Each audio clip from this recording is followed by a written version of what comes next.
Bhagyalakshmi kitchen ರೆಸಿಪಿಗೆ ಸ್ವಾಗತ. ಇವತ್ತು mutton keema vada ಮಾಡೋದು ಹೇಗೆ ಅಂತ ತೋರಿಸ್ತೀನಿ. ಅದಕ್ಕೆ ಬೇಕಾಗಿರುವ ಸಾಮಗ್ರಿಗಳು: 1/4 kg ಮಟನ್ ಕೈಮಾ ತೊಗೊಂಡಿದ್ದೀನಿ, 1 ಬೌಲು ಕೊತ್ತಂಬರಿ ಸೊಪ್ಪು, 1 ಬೌಲಷ್ಟು ಅಂದರೆ ಒಂದು ಸ್ವಲ್ಪ ಪುದೀನ ತೊಗೊಂಡಿದ್ದೀನಿ, ಮತ್ತು 1 ಟೇಬಲ್ ಸ್ಪೂನಷ್ಟು ಖಾರದ ಪುಡಿ, ಮಟನ್ ಸಾಂಬಾರು ಪುಡಿ ಬರುತ್ತಲ್ಲ ಅದನ್ನು ತೊಗೊಂಡಿದ್ದೀನಿ. ನಾನು ಮಟನ್ ಸಾಂಬಾರು ಪುಡಿ ಮಾಡೋದು ಹೇಗೆ ಅಂತ ನಾನು ವಿಡಿಯೋ ಮಾಡಿ ತೋರಿಸಿದ್ದೀನಿ, ಅದನ್ನು ನೋಡ್ಕೊಳ್ಳಿ. 1 ಟೇಬಲ್ ಸ್ಪೂನಷ್ಟು ಹಾಕಿದ್ದೀನಿ ನಾನು. ನಿಮಗೆ ಖಾರ ಬೇಕು ಅಂದರೆ ಇನ್ನೂ ಸ್ವಲ್ಪ ಜಾಸ್ತಿ ಹಾಕ್ಕೋಬೋದು.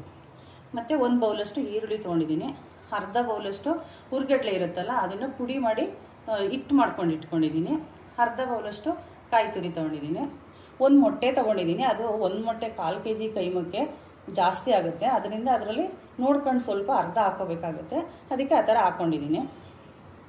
1 ಟೇಬಲ್ ಸ್ಪೂನಷ್ಟು ಶುಂಠಿ ಬೆಳ್ಳುಳ್ಳಿ ಪೇಸ್ಟ್ ತೊಗೊಂಡಿದ್ದೀನಿ, ರುಚಿಗೆ ತಕ್ಕಷ್ಟು ಉಪ್ಪು, ಒಂದು ಅರ್ಧ ಟೀ ಸ್ಪೂನಷ್ಟು ಗರಂ ಮಸಾಲ ಪೌಡ್ರ್ ಬರುತ್ತಲ್ಲ, ಅಂದರೆ ಚಕ್ಕೆ ಲವಂಗದ ಪುಡಿ ಎಲ್ಲ ಮಿಕ್ಸ್ ಮಾಡ್ಕೊಂಡು ಮಾಡಿರೋದು, ಅದನ್ನು ತೋರಿಸಿದ್ದೀನಿ ನಾನು.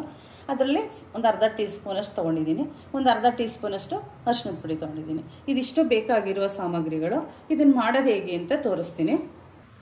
1 ಬೌಲ್ ತೊಗೊಂಡಿದ್ದೀನಿ, ಅದಕ್ಕೆ ಮಟನ್ ತೊಗೊಂಡಿರ್ತೀವಲ್ಲ ಅದನ್ನು ಹಾಕೋತಾ ಇದ್ದೀನಿ. ಅದಕ್ಕೆ ಇದು ಅರಿಶಿಣದ ಪುಡಿನೂ ಹಾಕೋತಾ ಇದ್ದೀನಿ, ಮತ್ತು ಶುಂಠಿ ಬೆಳ್ಳುಳ್ಳಿ ಪೇಸ್ಟು ಮತ್ತು ಈರುಳ್ಳಿ ಇದೆಲ್ಲದನ್ನು ಒಂದು ಮಿಕ್ಸಿ ಜಾರ್ ತೊಗೊಂಡು ಈರುಳ್ಳಿ ರುಬ್ಕೊತೀನಿ. ಈರುಳ್ಳಿ ಹಾಕೋತಾ ಇದ್ದೀನಿ, ಮತ್ತು ಶುಂಠಿ ಬೆಳ್ಳುಳ್ಳಿ ಪೇಸ್ಟು,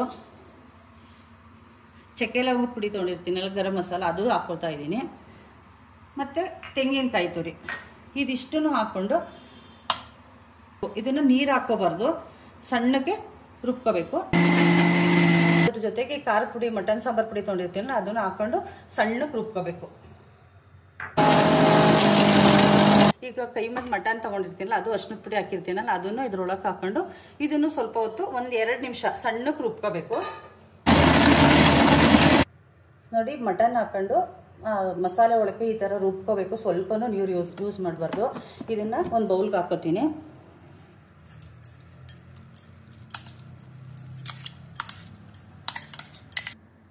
ಈಗ ಅದು ರುಬ್ಬಿರೋದ್ರ ಜೊತೆಗೆ ಕಡಲೆ ತೊಗೊಂಡು ಹುರ್ಗಡ್ಲೆ ತೊಗೊಂಡು ಪುಡಿ ಮಾಡ್ಕೊಂಡಿರ್ತೀನಲ್ಲ ಅದನ್ನು ಹಾಕ್ತಾ ಇದ್ದೀನಿ. ಒಂದು ಅರ್ಧ ಬೌಲಷ್ಟು ಅಂದರೆ ಅದು ಸ್ವಲ್ಪ ತೊಗೊಂಡಿದ್ದೀನಿ, ಅದು ಪುಡಿ ಮಾಡಿ ಇಟ್ಕೊಂಡಿರ್ತೀನಿ, ಅದನ್ನು ಹಾಕ್ತಾಯಿದ್ದೀನಿ. ಮತ್ತು ರುಚಿಗೆ ತಕ್ಕಷ್ಟು ಉಪ್ಪು, ನಮ್ಗೆ ಎಷ್ಟು ಬೇಕೋ ಅಷ್ಟು ನೋಡ್ಕೊಂಡು ಹಾಕೋಬೇಕು. ಸ್ವಲ್ಪ ಹಾಕ್ತಾಯಿದ್ದೀನಿ. ಇವಾಗ ನಮಗೆ ಖಾರ ಬೇಕು ಅಂದರೆ ಜಾಸ್ತಿ ಹಾಕೋಬೋದು. ಮತ್ತು ಇವಾಗ ನಾನು ಮಾಡ್ತಾ ಇರೋದು 1/4 kg ಕೈಮಾ ಮಾತ್ರ. ನಿಮಗೆ ಬೇಕು ಅಂದರೆ ಇದಕ್ಕೆ 1 to ಡಬಲ್ ಸಾಮಾನು ತೊಗೋಬೇಕಾಗುತ್ತೆ. ಇವಾಗ ನಾನು ಇದಕ್ಕೆ ಕೊತ್ತಂಬರಿ ಸೊಪ್ಪು ಹೆಚ್ಚಿರೋದನ್ನು ಹಾಕೋತಾ ಇದ್ದೀನಿ, ಪುದೀನ ಸೊಪ್ಪನ್ನು ಹಾಕೋತಾ ಇದ್ದೀನಿ. ಮೊಟ್ಟೆ ತೊಗೊಂಡಿರ್ತೀನಲ್ಲ ಅದರಲ್ಲಿ ಸ್ವಲ್ಪ ಮಿಕ್ಸ್ ಮಾಡಿಕೊಂಡು ನೋಡ್ಕೊಂಡು ಹಾಕೊಳ್ಳೋಣ. 1/4 ಭಾಗದಷ್ಟು ಹಾಕ್ತೀನಿ, ಏಕೆಂದರೆ ಜಾಸ್ತಿ ಆಗ್ಬಿಟ್ರೆ ತೆಳ್ಳಗಾಗ್ಬಿಡುತ್ತೆ, ಉಂಡೆ ಕಟ್ಟೋಕ್ಕಾಗಲ್ಲ. ಇದನ್ನಿಷ್ಟು ಮಿಕ್ಸ್ ಮಾಡ್ತೀನಿ. ನೋಡಿ, ಈ ಥರ ಎಲ್ಲದನ್ನು ಒಂದು ನೀರು ಹಾಕ್ತೇನೆ. ಹಿಂಗೆ ಎಲ್ಲದನ್ನು ನೀಟಾಗಿ ವಡೆ ಹಿಟ್ಟು ಥರ ಕಲಿಸ್ಕೋಬೇಕು. ಇವಾಗ ಇದನ್ನು ಡೀಪ್ ಫ್ರೈ ಮಾಡಬೇಕು. ಇವಾಗ ಈ ಥರ ಮಿಕ್ಸ್ ಮಾಡ್ಕೊಂಡ್ರೆ ಹಿಟ್ಟನ್ನು ಸ್ವಲ್ಪ ನೀರು ಕೈಗೆ ಹೆಚ್ಕೊಂಡು ಅಂಟಲ್ಲ, ಅವಾಗ ಹಿಂಗೆ ನೀರನ್ನು ತೊಗೋಬಾರ್ದು, ಸುಮ್ಮನೆ ಈ ಥರ ತೇವ ಮಾಡ್ಕೋಬೇಕು. ಕೈನ ತೊಗೊಂಡು ಈ ಥರ ಉಂಡೆ ಕಟ್ಕೋಬೇಕು. ನಮ್ಗೆ ಎಷ್ಟು ಬೇಕೋ ಅಷ್ಟು ಒಂದು ಮೀಡಿಯಮ್ ಆಗಿ ಇಷ್ಟಿಷ್ಟಪ್ಪ ಕಟ್ಕೊಂಡು ಉಂಡೆ ಮಾಡಿ ಇಟ್ಕೋಬೇಕು.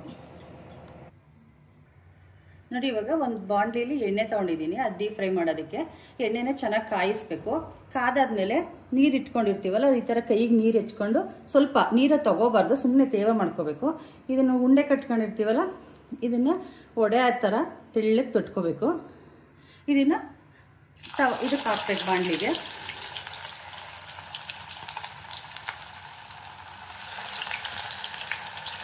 ನೋಡಿ, ಇವಾಗ ಈ ಥರ ಅದನ್ನು ಹಿಂಗೆ ಉಲ್ಟಾ ಮಾಡಿ ಬೇಯಿಸ್ಬೇಕು.